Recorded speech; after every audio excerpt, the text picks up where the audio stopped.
Then Mahakasyapa asked the Buddha, "World-honored one, if such profound true Dharma is pronounced in future times, who will be able to believe, understand, and accept it, and to practice it accordingly?" The Buddha replied to Mahakasyapa, "If bhikshus, bhikshunis, upasakas, and upasikas who have heard this sutra in this assembly hear this Dharma in future times, they definitely will believe and understand it. They will be able to read and recite this sutra of profound Prajnaparamita, to accept and uphold it, and to expound it to others. As an analogy, an elder who has lost his precious jewel feels sad and distressed. If he retrieves it later, he will be very joyous. Therefore, Kasyapa, likewise will be the bhikshus, bhikshunis, upasakas, and upasikas in this assembly. They have the mind of faith and delight. If they do not hear the Dharma, they will feel distressed. If they come to hear it, they will, with great joy, believe and understand it, accept and uphold it, and always delight in reading and reciting it. Know that these people, in effect, see Buddhas, and that they, in effect, serve and make offerings to Buddhas." The Buddha told Mahakasyapa, as an analogy, when gods in the Tristrimsa heaven see the buds of the celestial Parijata tree emerge, they are elated. They know that this tree's buds will soon open into full bloom. Likewise, if among bhikshus, bhikshunis, upasakas, and upasikas there are those who can believe and understand the Prajnaparamita they have heard, they too will soon bring the entire Buddha Dharma to bloom. If in future times among bhikshus, bhikshunis, upasakas, and upasikas there are those who, after hearing this Sutra of Prajnaparamita, can believe and accept it, and read and recite it without regret or bafflement, know that they have already heard and accepted this sutra in this assembly. They will also be able to pronounce and circulate it widely to the public in towns and cities.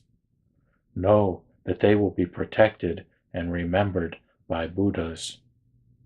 If among good men and good women there are those who can believe and delight in this profound Prajnaparamita without doubts, they must have long trained and learned under past Buddhas and planted their roots of goodness.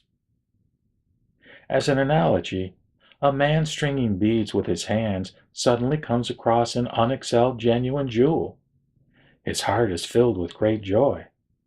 Know that this person must have seen such a jewel before. Therefore, Kasyapa, when good men and good women who are learning other dharmas suddenly come across this profound Prajnaparamita, if they rejoice in the same way, know that they must have heard it before. Suppose there are sentient beings that, after hearing this profound Prajnaparamita, can believe and accept it with great joy in their hearts. They too must have served innumerable Buddhas, from whom they must have heard Prajnaparamita, which they must have studied and practiced.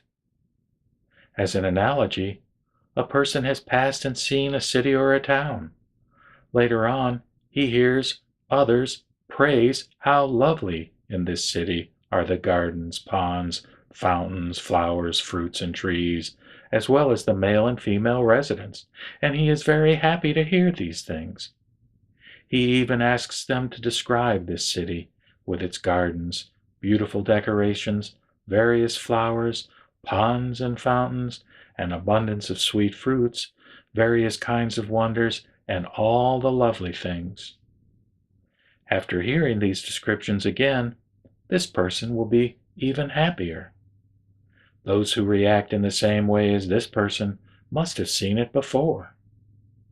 If, among good men and good women, there are those who, upon hearing Prajnaparamita, are able to listen and accept it with faith, to feel joy, to delight in hearing it tirelessly, and even to ask for repetitions, know that they have already heard Mahaprajnaparamita from Manjusri.